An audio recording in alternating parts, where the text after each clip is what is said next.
Good morning students. आज हम foreign exchange rate को समझने का प्रयास करेंगे।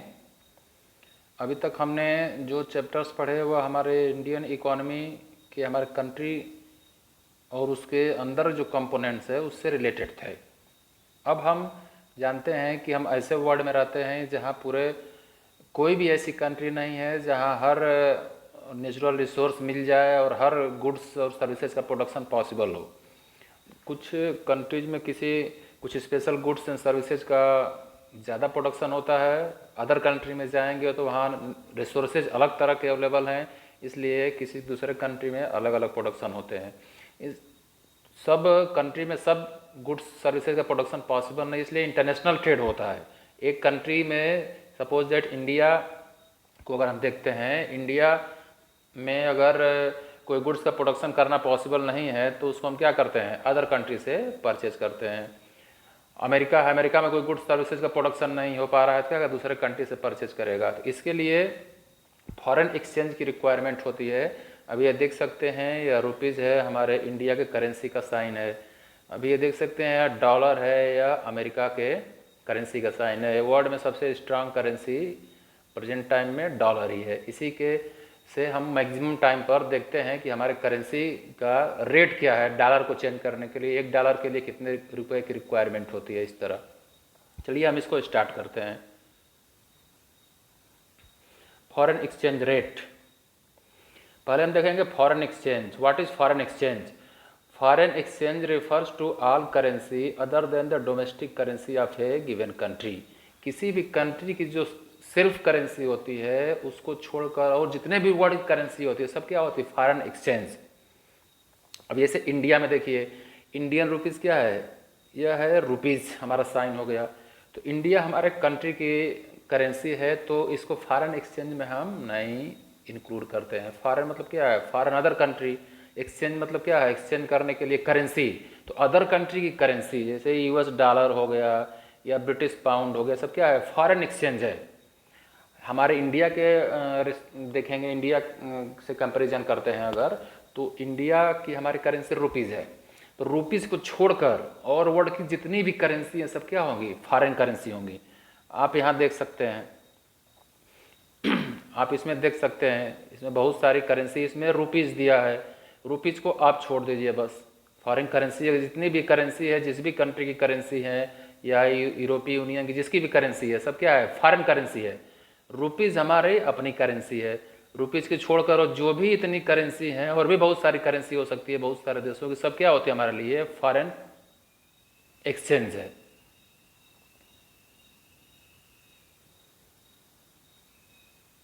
अब देखिए फॉरेन एक्सचेंज रेट, हमारी करेंसी है रुपीज़ और उसके एक्स्ट्रा अदर कंट्री की जो भी करेंसी होती है वो क्या है, वो फॉरेन करेंसी, फॉरेन एक्सचेंज होता है। अमेरिका का डॉलर एग्जांपल में क्योंकि ज़्यादा पावरफुल है, इसका एग्जांपल ज़्यादा लिया जाता है, इसी पर पूरा वर्ल्ड की बेस्ट करेंसी चलती है सिस्टम।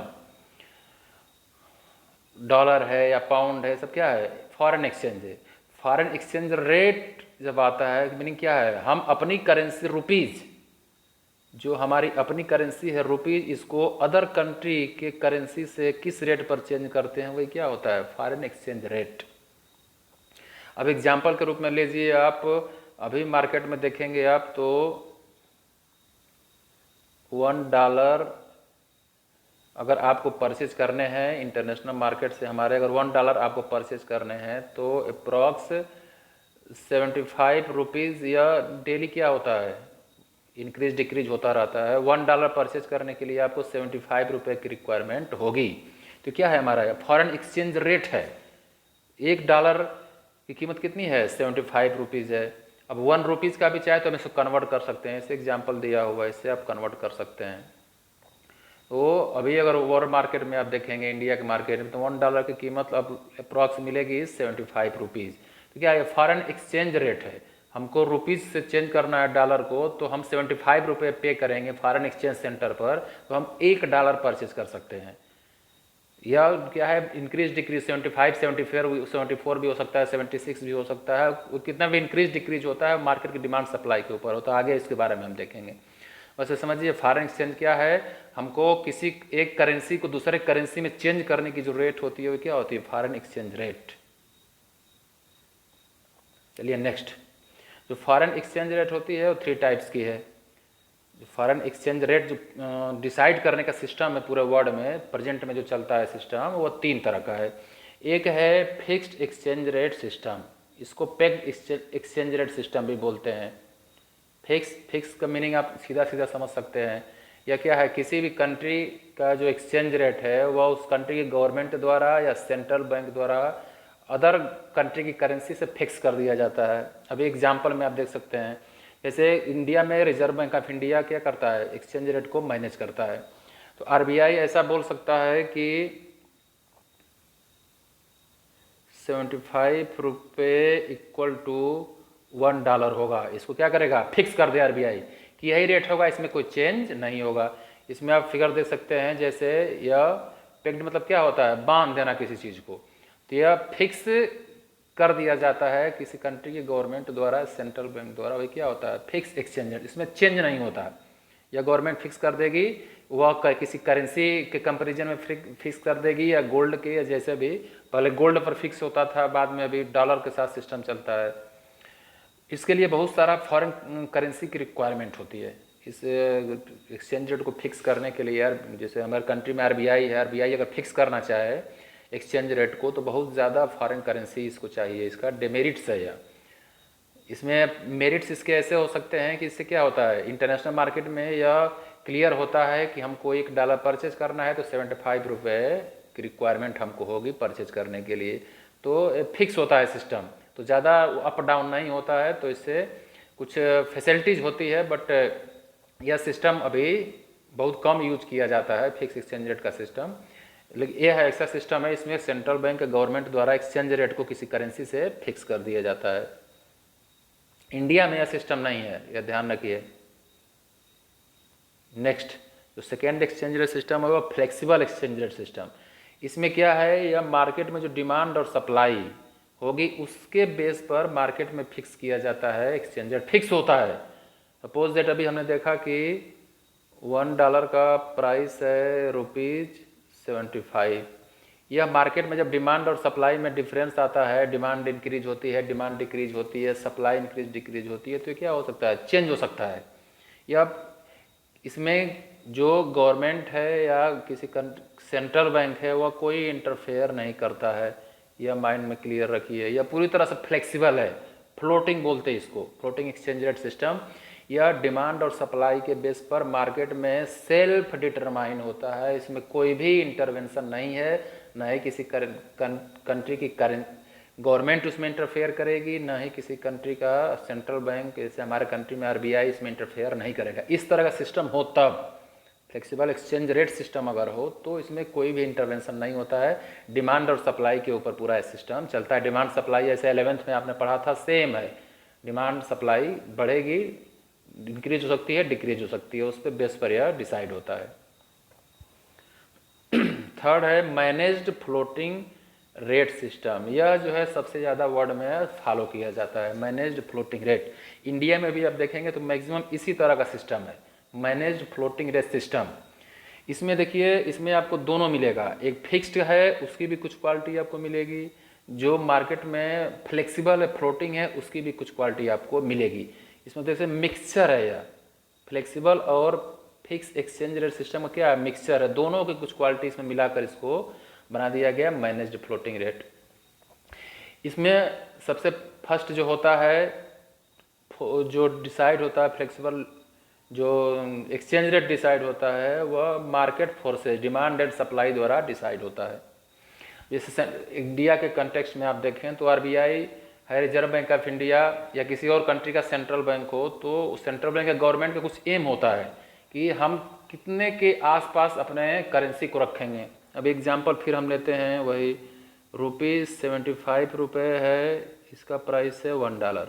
अब आरबीआई यह माइंड में अपने एम बना के रखी है, गवर्नमेंट ने यह एम बनाया हुआ है पहले से ही कि $1 की प्राइस हम कितने तक मैनेज कर सकते हैं। सपोज दैट $70 से ₹70 से ₹80। $1 की कीमत अभी मार्केट में सपोज दैट कितना है 75। आरबीआई या किसी कंट्री के सेंट्रल बैंक का एम है कि हम जो वो डॉलर की कीमत है वह 70 से 80, 75 है, मार्केट फोर्सेस डिमांड और सप्लाई से 70 तक भी आ सकता है, 80 तक भी जा सकता है, इतने तक हम इंटरफेयर नहीं करेंगे। इस तरह का ये एग्जाम्पल है केवल यह। इस तरह का एम हर कंट्री का अलग अलग होता है, कितने परसेंट तक हम मार्केट डाउन होगा अप होगा उतने तक कोई इंटरफेयर हम नहीं करेंगे। बट इसके बाद सपोज दैट प्राइस कितना हो गई 65 हो गई $1 का, तो रिजर्व बैंक क्या करेगा इंडिया में इंटरफेयर करेगा। तो इसमें दोनों तरह के सिस्टम है, दोनों का मिक्सचर है। समान सिचुएशन में मार्केट की डिमांड और सप्लाई द्वारा ही एक्सचेंज रेट फिक्स होता है। बट ज़्यादा वेरिएशन अगर प्राइस में आता है अदर कंट्री के, जैसे डॉलर के कंपैरिजन में रुपए के ज़्यादा वेरिएशन आने लगा, तो उसमें सेंट्रल बैंक इंटरफेयर कुछ कर सकती है। पूरा कंट्रोल सेंट्रल बैंक या गवर्नमेंट का नहीं होता है, बहुत थोड़ा कंट्रोल होता है, इसलिए दोनों को क्या बोला जाता है, मिक्सचर बोला जाता है इसको। तो यही ज़्यादा फॉलो होता है। इंडिया में भी लगभग अप्रॉक्स इसी तरह का सिस्टम आपको देखने को मिलेगा। आरबीआई गवर्नमेंट इंटरफेयर जल्दी नहीं करती है, लेकिन जब बहुत ज़्यादा प्रॉब्लम मार्केट में आएगी, ज़्यादा इंक्रीज डिक्रीज होने लगेगा रुपया, तो इंटरफेयर थोड़ा सा कर सकती है। तो यही सिस्टम ज़्यादा वर्ल्ड में इस समय फॉलो हो रहा है। मैनेज्ड फ्लोटिंग रेट, इसमें मैनेज्ड भी है और फ्लोटिंग भी है, दोनों है। मैनेज भी किया जा सकता है इसको, फ्लोटिंग भी किया जा सकता है। चलिए नेक्स्ट, अभी यह कैसे डिसाइड होता है डिमांड सप्लाई, या इस बार सिलेबस से डिलीट कर दिया गया है, डिलीटेड पार्ट में है। और डिमांड किस लिए होती है, फॉरेन एक्सचेंज की, आप समझ जाइए। हम अदर कंट्री की करेंसी हमको क्यों चाहिए, हम ऐसे सपोज दैट हमको डॉलर क्यों चाहिए, एग्जांपल लेते हैं डॉलर। डॉलर कई सारे रीजन हो सकते हैं, जैसे हमको अमेरिका से इंपोर्ट करना हो गुड्स सर्विसेज तो डॉलर में पेमेंट करना है तो डॉलर चाहिए। किसी को अमेरिका न्यूयॉर्क या सैन फ्रांसिस्को घूमने के लिए जाना है टूरिस्ट के रूप में तो डॉलर की रिक्वायर, क्योंकि आप अमेरिका में पेमेंट करेंगे तो आपको डॉलर में पेमेंट करना होगा, रुपये में नहीं कर सकते हैं। आप रुपया लेकर जाएंगे, चेंज करेंगे डॉलर में ही एक्सपेंड करेंगे। तो टूरिज्म के रूप में जाएंगे तब भी डिमांड हो सकती है। आप अमेरिका को अमेरिका की सोसाइटी को, अमेरिका के किसी को आप कुछ एड देना चाहते हैं, डोनेशन देना चाहते हैं, तब भी आपको डॉलर में चाहिए। आप कोई एसेट्स परचेज करना चाहते हैं किसी कंट्री में तो वहाँ की करेंसी आपको चाहिए। आप किसी कंट्री से लोन लिया है आपने, पेमेंट करना है, तब भी आपको उस कंट्री की करेंसी चाहिए, इसलिए डिमांड होती है करेंसी की, फॉरेन करेंसी की। तो यह जानिए आप, यह जो पार्ट है यह सिलेबस से डिलीटेड है। डिमांड ऑफ फॉरेन एक्सचेंज किस किस लिए हमको अदर कंट्री की करेंसी की रिक्वायरमेंट होती है, सिंपल है, इसको आप माइंड में सेट कर लेना है इसको। सप्लाई, फॉरेन करेंसी आती कहाँ से है, हम किसी कंट्री को एक्सपोर्ट करते हैं तो वो हमारे करेंसी में पेमेंट करेगा रुपए में, तो हमको फॉरेन करेंसी मिल जाएगी। कोई फॉरेन इन्वेस्टमेंट किसी अदर कंट्री की करेंसी, जैसे अभी एप्पल मोबाइल कंपनी बनाने वाली कंपनी ने डिसाइड किया कि $1 बिलियन इंडिया में इन्वेस्ट करेगी, $1 बिलियन, तो क्या होगा, वो फॉरेन करेंसी में इन्वेस्ट करेगी, तो वो आ जाएगा हमारे पास। हमारे कंट्री के बहुत सारे लोग दूसरे कंट्री में जॉब करते हैं, वहाँ से अपने फैमिली के पास पैसे भेजते हैं, रेमिटेंस बोलते हैं उनको, तो यह भी फॉरेन करेंसी में आ जाता है। Loan from the rest of the other country को किसी को लोन दिया है वो आपको वापस करता है तो आपकी करेंसी में कर देगा, वो आपको करेगा तो वो अपनी करेंसी में देगा पहले, फिर चेंज होगा तो फॉरेन करेंसी हमको मिल जाएगी। कोई डोनेशन मिलता है किसी कंट्री से तो हमको मिलेगा। अभी 2-4 दिन पहले आपने सुना होगा तो जापान ने बताया है, बोला है कि अभी 3,500 करोड़ डोनेशन देगा इंडिया को कोरोना वायरस से लड़ने के लिए। तो 3,500 वो अपनी जापानी करेंसी में देगा, तो हमको फॉरेन करेंसी मिल गई, एग्जाम्पल के रूप में अगर देखें तो इस तरह हमको फॉरेन करेंसी मिलती है। यह डिलीटेड पार्ट है।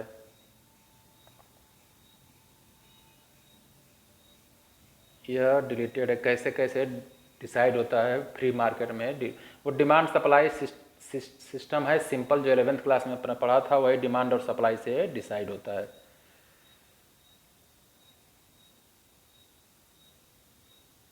नेक्स्ट, यह इंपॉर्टेंट चीज़ इसमें एक है डिप्रिसिएशन, डिवैल्यूएशन।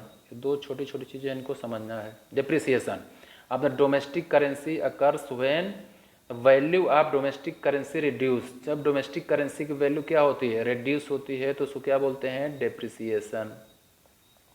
एग्जाम्पल ले, इसमें क्या है, international money market because of the market force, demand and supply. Government इसमें कोई इंटरफेयर नहीं करती है। जो डिप्रिसिएशन डिफिनीशन है इसमें गवर्नमेंट का कोई इंटरफेयर नहीं है। अब कैसे ये सिस्टम होता है देखिए, सपोज दैट $1 का प्राइस है 70 रुपये। अब हमारी करेंसी की वैल्यू क्या होगी, डोमेस्टिक वैल्यू रिड्यूस होने का मीनिंग क्या है, रिड्यूस होने का मीनिंग यह है कि $1 रुपये का मूल्य जो है या 70 से ज़्यादा हो जाए, या 71 हो जाए, 72 हो जाए, कुछ भी हो जाए। 70 से ज़्यादा मतलब क्या है, हमारे करेंसी की वैल्यू क्या हो गई, डाउन हो गई।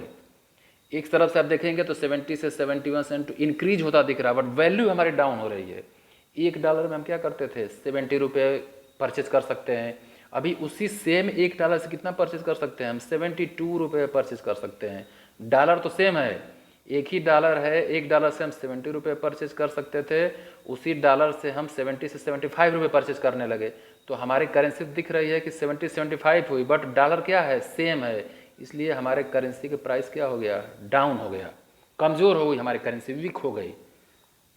इस तरह की सिचुएशन में क्या होता है, हमारा जो एक्सपोर्ट होता है अदर कंट्री को, जो हम सेल करते हैं, एक्सपोर्ट हमारा इंक्रीज हो जाता है। उसको देखिए कैसे, $1 का प्राइस है 70, एग्जाम्पल के लिए ले लीजिए। अभी चेंज होके डिप्रिसिएशन हो गया, मार्केट में डिमांड और सप्लाई के कारण डिप्रिसिएशन हो गया, तो डॉलर की कीमत बढ़ गई, तो हमारा प्राइस रुपये क्या हो गया, डाउन हो गया। यह हो गया 80 रुपये। अभी देखिए अमेरिकन कोई पर्सन है, वो 70 रुपये का गुड्स परचेज करने के लिए $1 पे कर रहा है। अभी यह सिचुएशन हो गई डिप्रिसिएशन से, हमारी प्राइस क्या हो गई, हमारा वैल्यू करेंसी की कम हो गई। वो $1 ही पेमेंट करेगा, बट वह 80 रुपये की कोई गुड्स और सर्विस इंडिया में परचेज कर सकता है। डिप्रिसिएशन से एक्सपोर्ट हमारा कैसे इंक्रीज होता है, इसको समझने का प्रयास करिए।